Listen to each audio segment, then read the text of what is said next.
Hello दोस्तों, कैसे हैं आप लोग। करेंट अफेयर्स टुडे का आज 94 एपिसोड आप लोगों के बीच लेके आया हूं, जिसमें आज का जो टॉपिक हम लोग देखने वाले हैं वह अंतर्राष्ट्रीय संबंध से भारत और यूरेशिया। तो भारत और यूरेशिया के बीच कैसा संबंध है और यह चर्चा में क्यों है। जैसे देखते हैं कि हाल के वर्षों में एशिया और यूरोप के देशों के बीच बढ़ते रक्षा सहयोग तथा रूस यूक्रेन के हालिया सैन्य संघर्ष ने भारत को अपनी यूरेशियाई नीति पर पुनः विचार करने के लिए विवश किया है। तो इसके पीछे क्या कारण है, क्या है यूरेशिया, यूरेशिया क्षेत्र में हालिया बदलाव क्या लाया गया है और एशिया और यूरोप के बीच बढ़ते सहयोग का कारण क्या है और यूरेशिया के प्रति बदलता वैश्विक दृष्टिकोण और भारत यूरेशिया संबंध की पृष्ठभूमि क्या है, ठीक है, और चुनौतियां क्या आ सकती है।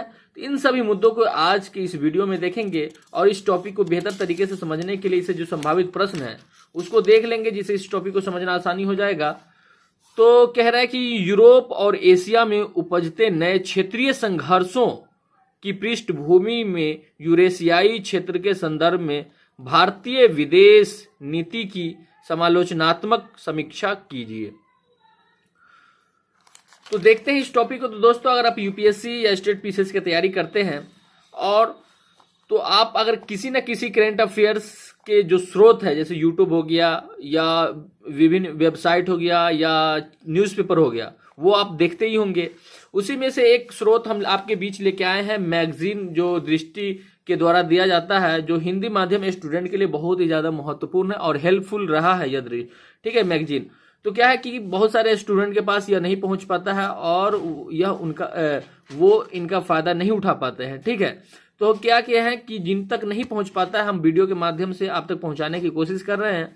अगर आप चैनल पे नए हैं तो आप चैनल को जरूर सब्सक्राइब कर ले, जिससे हम जो रेगुलर वीडियो डालते रहेंगे, अपलोड करते रहेंगे, वो आप तक पहुंचता रहेगा और आप इसके रेगुलर पाठक बनते रहेंगे। और इसका अगर पीडीएफ लेना चाहते हैं तो इस यूट्यूब चैनल के अबाउट में जाएंगे, वहां टेलीग्राम का लिंक दिया गया है, वहां जाकर के आप ज्वाइन कर सकते हैं और इसका पीडीएफ ले सकते हैं। तो क्या है यूरेशिया, ठीक है। तो भौगोलिक रूप से यूरेशिया एक विवर्तनिक प्लेट है जो यूरोप और एशिया के अधिकांश भाग को कवर करती है। हालांकि राजनीतिक सीमा के संदर्भ में इस क्षेत्र के विस्तार पर कोई अंतर्राष्ट्रीय सहमति नहीं है। अगला है कि महाद्वीपीय सातत्य के बावजूद सदियों से यूरोप और एशिया अलग अलग राजनीतिक एवं सांस्कृतिक क्षेत्रों के रूप में उभरे हैं। उसके बाद है कि यूरेशियाई क्षेत्र में हालिया बदलाव क्या हुआ है। तो हिंद प्रशांत के समकालीन भू राजनीतिक विचार को मुख्य धारा में लाने का श्रेय जापान को जाता है। जापान के नेतृत्व में भारत, अमेरिका, ऑस्ट्रेलिया और जापान की भागीदारी वाले क्वाड समूह के अतिरिक्त साझा सैन्य अभ्यास जैसे प्रयासों ने हिंद प्रशांत की भू राजनीति को नई दिशा प्रदान की है। उसके बाद है कि हाल के वर्षों में चीन एवं उत्तर कोरिया की बढ़ती आक्रामकता तथा वैश्विक भू राजनीतिक में हो रहे बदलाव के बीच जापान द्वारा यूरोपीय देशों के साथ रक्षा साझेदारी को मजबूत करने पर विशेष जोर दिया जा रहा है। अगला पॉइंट है कि इसके अतिरिक्त दक्षिण कोरिया ने पोलैंड को महत्वपूर्ण सैन्य उपकरणों के निर्यात के साथ यूरोप के साथ रक्षा संबंधों को बढ़ाने का संकेत दिया है। अगला पॉइंट है कि वर्ष 2021 में ऑस्ट्रेलिया ने भी यूके और अमेरिका के सहयोग से परमाणु क्षमता वाली पनडुब्बियों के निर्माण के लिए ऑक्स AUKUS समझौते के माध्यम से यूरोप को हिंद प्रशांत क्षेत्र से जोड़ने की इच्छा व्यक्त की है। उसके बाद अगला पॉइंट है कि ऐसे में जापान, दक्षिण कोरिया और ऑस्ट्रेलिया मिलकर एशिया तथा यूरोप के बीच की खाई को पाट रहे हैं, जबकि इन्हें लंबे समय तक अलग भू राजनीतिक क्षेत्रों के रूप में देखा जाता था। अगला है कि एशिया और यूरोप के बीच बढ़ते सहयोग का कारण क्या है, ठीक है। तो सैन्य संतुलन में बदलाव। एशिया और यूरोप के बीच बढ़ते रक्षा सहयोग का एक बड़ा कारण चीन का बढ़ता सैन्य एवं आर्थिक विस्तार भी है। अगला पॉइंट है कि गौरतलब है कि पिछले कुछ वर्षों में दक्षिण चीन सागर के अतिरिक्त हिंद प्रशांत क्षेत्र में भी चीन के आक्रामक रवैये में वृद्धि ने इस क्षेत्र के देशों को अपनी सैन्य क्षमता को बढ़ाने पर प्रेरित किया है।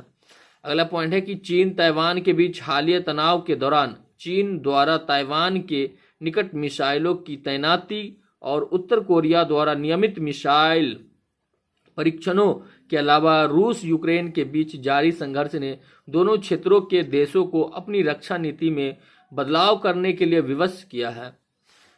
अगला पॉइंट है कि भू राजनीतिक बदलाव। ठीक है, तो यूरोपीय संघ से ब्रिटेन के बाहर निकलने के निर्णय तथा क्षेत्र के अन्य देशों के राजनीतिक दृष्टिकोण में बदलाव के अतिरिक्त अफगानिस्तान से अमेरिकी सेना की वापसी से उत्पन्न सुरक्षा असंतुलन क्षेत्रीय सुरक्षा नीति में व्यापक बदलाव का कारण बना है। अगला है कि द्विपक्षीय सहयोग। ठीक है, तो रूस यूक्रेन तनाव से पूर्व फरवरी 2022 में रूसी राष्ट्रपति की चीन यात्रा के दौरान दोनों देशों के बीच नो लिमिट्स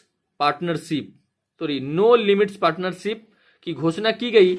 इस साझेदारी ने न सिर्फ यूरोप में पश्चिमी देशों के गठबंधन को मजबूत करने में सहायता की, बल्कि एक नए प्रकार के यूरेशियाई संगठन मतलब यूरेशियाई गठबंधन चीन के पूर्वी एशियाई पड़ोसियों और रूस के पश्चिमी यूरोपीय पड़ोसियों के बीच का यह गठबंधन था के लिए आधार भी प्रदान किया है।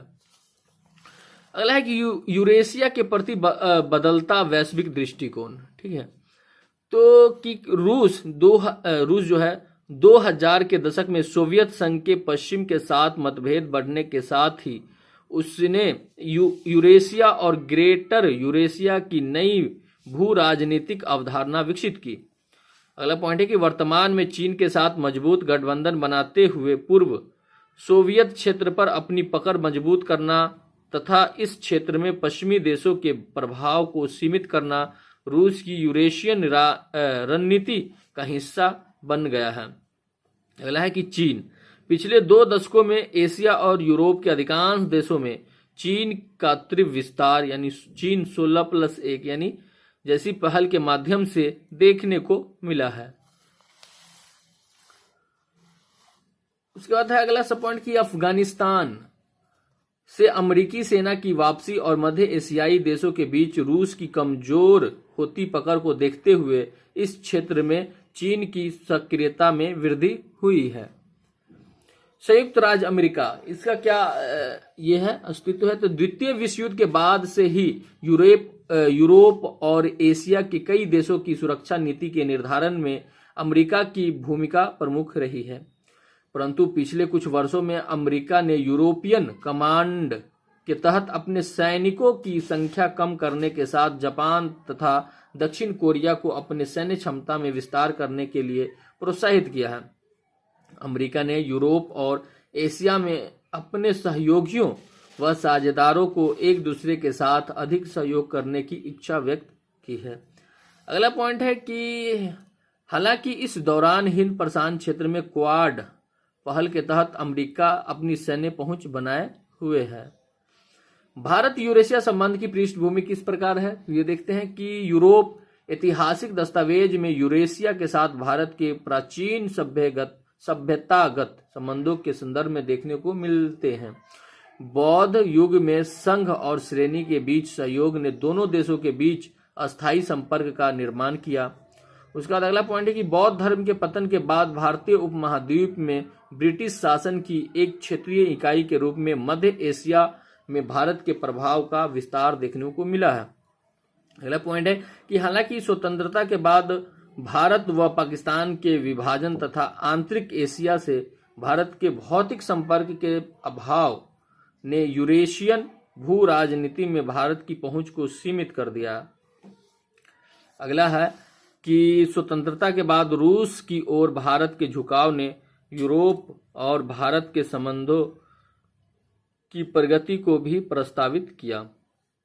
अगला है कि एशिया। ठीक है, तो भारत आसियान समूह में हिस्सेदारी व अपनी एक्ट ईस्ट नीति के माध्यम से एशिया में अपने संबंधों को मजबूत कर रहा है।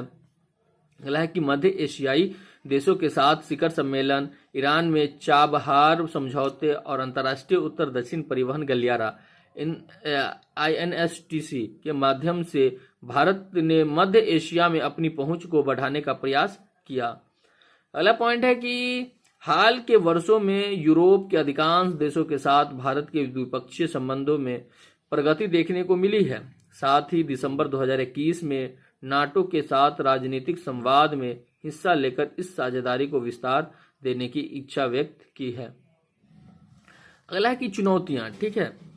तो क्या है कि सैन्य गतिविधियों में वृद्धि, यानी रूस, यूक्रेन तथा ताइवान, चीन के बीच हालिया तनाव के बाद हिंद प्रशांत क्षेत्र के अधिकांश देशों ने अपनी सैन्य क्षमता में वृद्धि, यानी जापान के रक्षा बजट में वृद्धि व ऑस्ट्रेलिया के परमाणु पनडुब्बी कार्यक्रम, फिलीपींस द्वारा भारत से ब्रह्मोस आयात करने की इच्छा व्यक्त की है, जो इस क्षेत्र को किसी बड़े सैन्य संघर्ष के लिए अधिक संवेदनशील बना सकता है।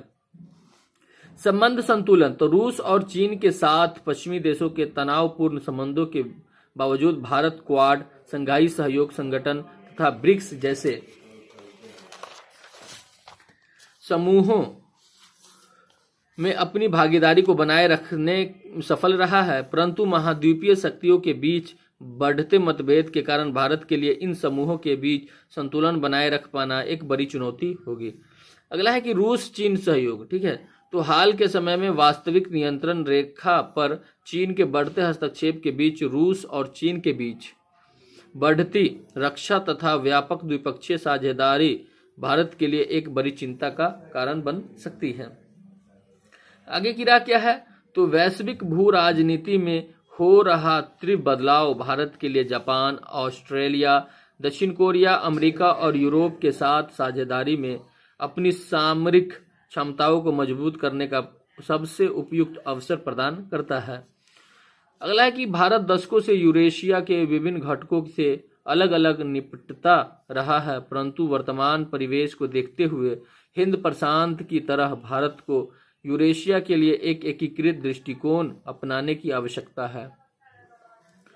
अगला पॉइंट है कि भारत को किसी विशिष्ट गुट या शक्ति संरचना के साथ गठबंधन करने के बजाय अपनी रणनीतिक स्वायत्तता बनाए रखने का प्रयास करना होगा। तो इस तरह से ये टॉपिक कंप्लीट हुआ। दोस्तों, क्वेश्चन हमने पहले ही स्टार्टिंग में ही बता दिए थे कि कौन सा क्वेश्चन है, तो आप जरूर इसे बनाने की हल करने की कोशिश करें। तो आज के लिए इतना ही, मिलते हैं नेक्स्ट एपिसोड में। जय हिंद।